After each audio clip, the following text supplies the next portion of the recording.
అధ్యక్ష, ఒక సంక్లిష్ట సందర్భంలో ఒక భూస్వామ్య పరిపాలనా కాలంలో తెలంగాణలో ప్రజాస్వామ్యం వికసించడానికి, తెలంగాణ సమాజంలో వెలుగులు పంచడానికి వేయి చేతులతో పనిచేసినటువంటి మహనీయుడు సురవరం ప్రతాపరెడ్డి గారు.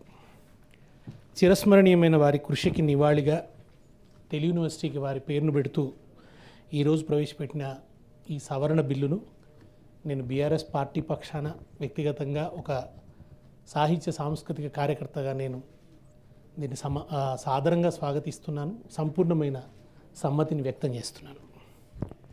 అయితే ఇక్కడ ఒక విషయం స్పష్టం చేయవలసినటువంటి బాధ్యత మనందరి మీద, ప్రభుత్వం మీద ఉంది అధ్యక్ష. ఈ పేరు మార్పు ఏమిటంటే ఇది తెలంగాణ ప్రత్యేకతను గుర్తిస్తూ, స్థానిక చరిత్రను సగర్వంగా స్మరిస్తూ, ఇక్కడ మట్టిలో పుట్టిన ఒక మహానుభావుడికి చేస్తున్న సత్కారమే తప్ప మరొకరి పట్ల అపచారం కాదు. పొట్టి శ్రీరాములు గారు గొప్ప త్యాగధనుడు, ఆయన గొప్ప గాంధేయవాది. ఆయన ఆంధ్ర రాష్ట్రం కోసం ఆమరణ నిరాహార దీక్ష చేశారు, ప్రాణత్యాగానికి సిద్ధపడ్డాడు. చాలా నికార్సైన, నిజాయితీ కలిగిన, నిబద్ధుడైనటువంటి గొప్ప గాంధేయవాది ఆయన. ఒక త్యాగజీవిగా చరిత్ర పుటల్లో ఆయన నిలిచిపోయారు. వారి పట్ల తెలుగువారందరికీ గౌరవం ఉంటుంది, తెలంగాణ ప్రజలకు కూడా గౌరవం ఉంటుంది. జాతీయోద్యమ నాయకులైనటువంటి ఒక లాలా లజపతి రాయ్ని, ఒక బాలగంగాధర్ తిలక్ని, ఒక మహాత్మా గాంధీని, ఒక జవహర్లాల్ నెహ్రూని, ఒక సుభాష్ చంద్రబోస్ని, ఒక సర్దార్ వల్లభభాయ్ పటేల్ని, వీళ్ళందరినీ ఎట్లా స్మరిస్తామో అదేవిధంగా మనం పొట్టి శ్రీరాములు గారిని కూడా అంతే ఘనంగా స్మరించుకుంటాం. మన స్మృతులలో ఆయనకి నిరంతరం నివాళులర్పిస్తాం. అయితే తెలంగాణది ఒక ప్రత్యేకమైనటువంటి పరిస్థితి. తెలంగాణ 60 ఏళ్ల వలసాధిపత్యంలో తనను తాను కోల్పోయింది. తన నిధులను కోల్పోయింది, నీళ్లను కోల్పోయింది, నియామకాలను కోల్పోయింది, ఘనమైన చరిత్రను, విశిష్ట సంస్కృతిని, స్వీయ అస్తిత్వాన్ని కూడా కోల్పోయింది. అంటే తన తల్లివేరు నుంచి తాను దూరం అయిపోయింది. ఇది ఒక భయంకరమైనటువంటి విషాదం. ఈ ప్రాంత వికాసం కోసం మహోన్నతమైన కృషి చేసినటువంటి మహనీయుల స్మృతులను కూడా తెలంగాణ కోల్పోయింది. ఈ నేపథ్యంలో మలిదశ తెలంగాణ ఉద్యమం వెల్లువెత్తినటువంటి సందర్భంలో తెలంగాణ తిరిగి తన వేర్లను వెతుక్కునే ఆ వేదనలో, ఒక అస్తిత్వ శోధనలో పడ్డది. ఆ వెతుకులాట, ఆ తండ్లాట రాష్ట్రం కోసం జరిగిన కొట్లాటలో అంతర్భాగమైంది. తెలంగాణ తన గర్వకారణమైన గతాన్ని పునఃస్మరణ చేసుకున్నది. తన ఒడిలోంచి జారిపోయిన ఒక్కొక్క మణిపూసని తిరిగి కనుక్కొని మళ్ళీ తన ఆత్మగౌరవ హారాన్ని అల్లుకుంటున్నది. స్వరాష్ట్రం సాధించుకున్న తర్వాత జరుగుతున్న పునరుజ్జీవన క్రమానికి ఈ సవరణ బిల్లు ఒక కొనసాగింపుగానే నేను భావిస్తున్నాను. ఈ మట్టిలో పుట్టిన మహనీయునికి జరుగుతున్న ఒక సముచితమైనటువంటి సత్కారం తప్ప ఇది పొట్టి శ్రీరాములు గారి పట్ల ఎటువంటి అపచారం కాదు. వారి పట్ల పూర్తి గౌరవం ఉంది. బీఆర్ఎస్ పార్టీ కూడా ఇక్కడ వైశ్యుల అభ్యుదయం కోసం కానీ, వాళ్ళకి రాజకీయంగా సముచితమైనటువంటి అవకాశాలను కల్పించడం కోసం కానీ అనేకమైనటువంటి చర్యలు గతంలో తలపెట్టింది. రానున్న రోజుల్లో కూడా వారి అభివృద్ధికి, వారి ఆత్మగౌరవ పరిరక్షణకి సమాజం బాధ్యత పడుతుందనే ఒక హామీని మనందరం కూడా ఇద్దాం. ఈ మంచి నిర్ణయాన్ని తీసుకున్న ప్రభుత్వాన్ని, ముఖ్యమంత్రి గారిని కూడా నేను మనసారా అభినందిస్తున్నాను. తెలంగాణ జాతి మనుగడలో ఉన్నంతకాలం అనునిత్యం తలుచుకోవాల్సిన, కొలుచుకోవాల్సినటువంటి మహనీయుడు సురవరం ప్రతాపరెడ్డి గారు. ఆయన ఇక్కడ ప్రజాస్వామ్య వికాసానికి పాదులు నిర్మించాడు. ఆయన ఆంధ్ర ప్రాంతంలో ఒక గురజాడ అప్పారావు గారు చేసినటువంటి పనిని, ఒక ముట్నూరి కృష్ణారావు గారు చేసినటువంటి పనిని, ఒక త్రిపుర్నేని రామస్వామి చౌదరి గారు చేసినటువంటి పనిని, ఒక మల్లంపల్లి సోమశేఖర శర్మ గారు చేసినటువంటి పనిని, ఒక ముద్దు కృష్ణ గారు చేసినటువంటి పనిని, ఇంతమంది చేసిన పనిని తెలంగాణలో ఒక్కడుగా చేశాడు. సహస్ర బాహువులతో పనిచేశాడు ఆయన. చాలా తక్కువ కాలం ఆయన జీవించాడు. 1896 మే 28న పుట్టారు. ఆగస్టు 25 1953లో ఆయన అస్తమించారు. కేవలం 58 ఏళ్ళే ఆయన బతికినాడు. కానీ 58 ఏళ్ల కాలంలో ఒక విశ్వవిద్యాలయం చేసినంత పనిని ఆయన చేశాడు. జీవితంలో పెద్ద భాగం, అధిక భాగం ఆయన సామాజిక ఉద్ధరణకే తన జీవితాన్ని అంకితం చేశాడు. ఆయన తెలంగాణ ప్రజల్లో ఒక ఐక్యభావాన్ని కలిగించడం కోసం, ఒక స్వాభిమాన స్ఫూర్తిని రగిలించడం కోసం విస్తారమైన కృషి చేశారు. అందుకోసం ఆయన చరిత్ర పరిశోధకుడు అయ్యాడు. నిజానికి ఆయన వకాలత్ చదివినాడు, అడ్వకేట్గా ప్రాక్టీస్ చేయొచ్చు. ఆయనకు రాజకీయ అభినివేశం ఉంది, గొప్పగా ఆయన శాసనసభ్యుడు కూడా అయ్యారు.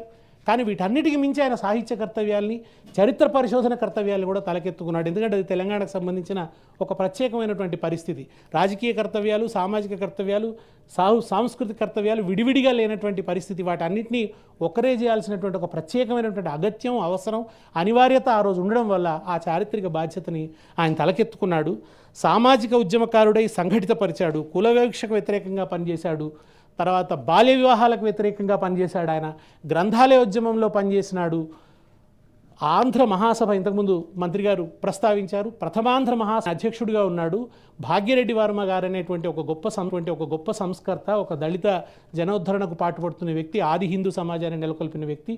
ఆయన ఈ మన ఆంధ్ర మహాసభ జోగిపేటలో జరుగుతున్నప్పుడు ఆయన వేదిక మీదకి రానివ్వకపోతే, సనాతనులు దాన్ని వ్యతిరేకిస్తే సురవరం ప్రతాపరెడ్డి గారు వెళ్ళి ఇది చాలా తప్పు అని చెప్పి భాగ్యరెడ్డి వర్మ గారిని తీసుకొచ్చి వేదిక మీద కూర్చునిబెట్టినటువంటి విశాలమైనటువంటి దృక్పథం కలిగినటువంటి మహనీయుడు. ఆ తర్వాత మళ్ళీ దళితుల మధ్య ఉన్న వైరుధ్యాలను కూడా గుర్తించి ఆయన అక్కడ కూడా ఈ నిచ్చెనమెట్ల కుల వ్యవస్థలో ఈ అంతరాలు ఉన్నాయని అరుంధతీయ సమాజాన్ని నెలకొల్పారు సురవరం ప్రతాపరెడ్డి గారు. దానికి ఆయన అధ్యక్షుడిగా ఉన్నాడు. అంటే ఒక అగ్రవర్ణం నుంచి వచ్చినటువంటి సురవరం ప్రతాపరెడ్డి గారిని మాదిగ జాతికి సంబంధించినటువంటి ఒక సంఘం గౌరవాధ్యక్షుడిగా స్వీకరించిందంటే ఆయనను ఎంత విశాలంగా ఆనాటి సమాజం గుర్తించిందో మనం అర్థం చేసుకోవచ్చు. అధ్యక్ష, మా అందరికీ తెలిసిందే, రెడ్డి హాస్టల్ అనేది తెలంగాణ సాంస్కృతిక వికాసంలో ఒక గొప్ప పాత్రను పోషించింది. ఆ రెడ్డి హాస్టల్ యొక్క మొదటి వార్డెన్గా ఆయన గొప్ప సేవ చేశాడు. వికాస భావాల వేదికగా ఆయన రెడ్డి హాస్టల్ని మలిచాడు. అక్కడ గ్రంథాలయాన్ని అద్భుతంగా ఆయన అభివృద్ధి చేశాడు. వీర సావర్కర్ రాసినటువంటి మన Indian independent war of Indian independence ఆ పుస్తకం ఆయన తెప్పించి పెడితే అది అప్పుడు నిషేధించారు అధ్యక్ష. కానీ ఆయన లైబ్రరీలో దాన్ని ఉంచినాడు. అందుకు గాను అప్పుడు కొత్వాల్ రాజబహదూర్ వెంకటరామారెడ్డి గారికి ఆయన మీద కంప్లైంట్ చేశాడు. వెంకటరామారెడ్డి గారే ఆయనను వార్డెన్గా నియమించారు. ఆయన కంప్లైంట్ చేస్తే వెంకటరామారెడ్డి గారు పెద్ద పట్టించుకోలేదు. కానీ రెసిడెన్సీ పోలీసులు, అప్పుడు ఇక్కడ బ్రిటిష్ రెసిడెన్సీ కూడా ఉండేది, రెసిడెన్సీ పోలీసుల దాకా పోయిన తర్వాత హాస్టల్లో ఉన్న కొంతమంది అసూయాపరులు ఆయన మీద కంప్లైంట్ చేస్తే చివరికి ఆయనను హాస్టల్ వార్డెన్గా అక్కడి నుంచి తీసేయడం జరిగింది అధ్యక్ష. అంటే అట్లా ఒక దేశభక్తుడిగా ఆయన ఒక విలువ కోసం నిలబడ్డాడు. ఒక పుస్తకాన్ని బ్యాన్ చేయడం దుర్మార్గం, అన్యాయం అని చెప్పి ఆయన నిలబడ్డాడు. ఆ రెడ్డి హాస్టల్లో సురవరం ప్రతాపరెడ్డి గారు చేసిన కృషి వల్ల తెలంగాణ సాయుధ రైతాంగ పోరాటానికి కావాల్సిన నాయకత్వాన్ని రెడ్డి హాస్టల్ అందించగలిగింది. ఆ రకంగా ఆయన ఒక వైతాళిక పాత్ర నిర్వహించాడు. అంతే మాత్రమే కాకుండా మనందరికీ తెలుసు అధ్యక్ష, సురవరం ప్రతాపరెడ్డి గారు అనగానే గుర్తుకొచ్చేది గోల్కొండ పత్రిక. ఆ రోజు తెలుగులో చదువుకునే అవకాశమే లేదు. ఈ సమాజంలో తెలుగు పత్రికలు లేవు, దినపత్రికలు లేవు, అసలే వారపత్రికలు ఒకటో రెండో ఉన్నాయి. అందరూ ఉర్దూ పత్రికలు చదివేవాళ్ళు. ఉర్దూ పత్రికలు చంకలో పెట్టుకోవడం గొప్ప ఫ్యాషన్ కింద భావించేవాళ్ళు. అసలు తెలుగు చదివే అలవాట్లేదు. అటువంటి సందర్భంలో కొత్వాల వెంకటరామారెడ్డి గారి ఆజ్ఞ మేరకు ఆయన గోల్కొండ పత్రికకు సంపాదకుడయ్యి తెలుగు పత్రికల్ని చదివే అలవాటు చేశాడు సమాజానికి. తెలుగు భాషాభివృద్ధికి పాటుపడ్డాడు. అంతేకాకుండా గోల్కొండ పత్రికని ఒక సామాజిక, సాహిత్య, సాంస్కృతిక, సాంఘిక ఉద్యమాల వేదికగా మలిచాడు ఆయన. దాంట్లో అనేక విషయాల గురించి, సమావేశపు హక్కు గురించి, భావ ప్రకటన స్వేచ్ఛ గురించి, అనేక విషయాల గురించి, పౌరులకు కలిగినటువంటి ప్రజాధికారాలు అన్నాడు ఆయన. అంటే ప్రజలకు ఉండేటువంటి ఆ అధికారాలకు సంబంధించినటువంటి ప్రచారాన్ని విశేషంగా చేశాడు. ఆయన రాసిన సంపాదకీయాలన్నీ కూడా ఫిరంగి గుండ్లలాగా పేలినాయి. అది భరించలేక సంపాదకీయాన్ని బ్యాన్ చేసింది అధ్యక్ష. ఆనాడు అప్పుడు ఉన్నటువంటి డిపార్ట్మెంటు, ఐఎన్పిఆర్ డిపార్ట్మెంటు, ఆయన సంపాదకీయాలు రాయడానికి వీల్లేదంటే ఆయన ఏం చేశారంటే సంపాదకీయాన్ని రాయకుండా రోజు ఒక మహానుభావుడి కొటేషన్ పెట్టేవాట. ఆ కొటేషన్ సరిపోయేది, పెద్ద చర్చ జరిగేదన్నమాట. ఆ రోజు జరుగుతున్నటువంటి అణచివేత మీద, ఆందోళన మీద ఆ కొటేషన్ ప్రతిఫలించేది. చివరి కొటేషన్లు కూడా పెట్టొద్దనే స్థాయికి ఆనాటి ప్రభుత్వం రావాల్సి వచ్చింది. అది చాలా నీచమైనటువంటి పరిపాలన ఉందన్నమాట. నిజాం నిబంధనలు ఏమిటో జాగీర్దారులు ఆ నిబంధనలు పాటించారు, వాళ్ళ ఇష్టమున్న చట్టాలు వాళ్ళు చేస్తుంటారు. దానివల్ల ప్రజలకు వాళ్ళ హక్కుల గురించి సోయలేనటువంటి ఓ పరిస్థితి ఉండి ప్రజలు చాలా దుర్మార్గమైన అణచివేతకు గురవుతున్నప్పుడు ఆ పత్రిక ద్వారా ఆయన గొప్ప పాత్రను పోషించాడు. 1925 దశకంలో తెలంగాణలో జరిగిన సంచలనాలన్నీ కూడా గోల్కొండ పత్రికలో నమోదైనాయన్నమాట. ఆయన దానికోసం తనే వ్యాసాలు రాశాడు, తనే ప్రూఫ్ రీడర్ అయ్యాడు, తనే సంపాదకుడు, తనే కాగితాలు మడత పెట్టే జవాను, తనే కరస్పాండెంటు, తనే చివరికి చపరాసి కూడా అయినాడు ఆయన. అంత పని చేశాడు. ఎందుకంటే అప్పుడు మీకు ఎడిటర్లు దొరికే అవకాశం లేదు, సబ్ ఎడిటర్లు దొరికే అవకాశం లేదు, అక్షరాస్యతనే లేదు. ఇన్ని పనులు తాను ఒక్కటి చేసుకుంటూ తెలంగాణలో జర్నలిజానికి అద్భుతమైనటువంటి ఒరవడిని దిద్దాడు ఆయన. అంతేకాకుండా ఆయన గొప్ప ఆత్మాభిమానం ఉన్నవాడు. ముడుంబై రాఘవాచార్యులు గారు అని చెప్పి ఒక ఆయన ఏమన్నాడంటే, ఆయన మన తెలుగు భావ కవిత్వం గురించి వ్యాసం రాస్తూ తెలంగాణమున తెలుగు కవులు పూజ్యము అన్నాడు. ఆయన తెలంగాణలో గొప్ప కవులు ఎవరు లేరన్నాడు. దానికి రేషం వచ్చినటువంటి సురవరం ప్రతాపరెడ్డి గారు ఆ కాలంలో మొత్తం తెలంగాణ అంతా తిరిగి గాలించాడు. ఆయన కవులు ఎంతమంది ఉన్నారని 500 పైన కవుల కవితల్ని ఆయన సేకరించి వాటన్నిటితోని గోల్కొండ కవుల సంచిక అందించినారు అధ్యక్ష. తర్వాత కాలంలో అది దొరకకుండా అయింది. కవిత గారు పూనుకొని తెలంగాణ జాగృతి పక్షాన గోల్కొండ కవుల సంచికని పునర్ముద్రించడం కూడా జరిగింది, విరివిగా అందుబాటులోకి తీసుకురావడం కూడా జరిగింది. ఆ గోల్కొండ కవుల సంచిక తెలంగాణ ఆత్మాభిమానానికి గుర్తుగా సాహిత్య లోకంలో ఒక ప్రముఖమైనటువంటి స్థానాన్ని 354 మంది కవులతో కూడినటువంటి దాన్ని ఆయన అట్లా ఆయన ఒక సారస్వత గిరి శిఖరంగా నిలిచాడు. మొట్టమొదటి సాంఘిక చరిత్రను రాశాడు ఆయన. చరిత్ర అంటే అందరూ రాజులు ఆ క్రొనాలజికల్ చరిత్రను రాస్తూ పోతే ఈయన మాత్రం ఒక 2000 సంవత్సరాల చరిత్రని పరిశోధించి 20 సంవత్సరాల పాటు పరిశ్రమించాడు.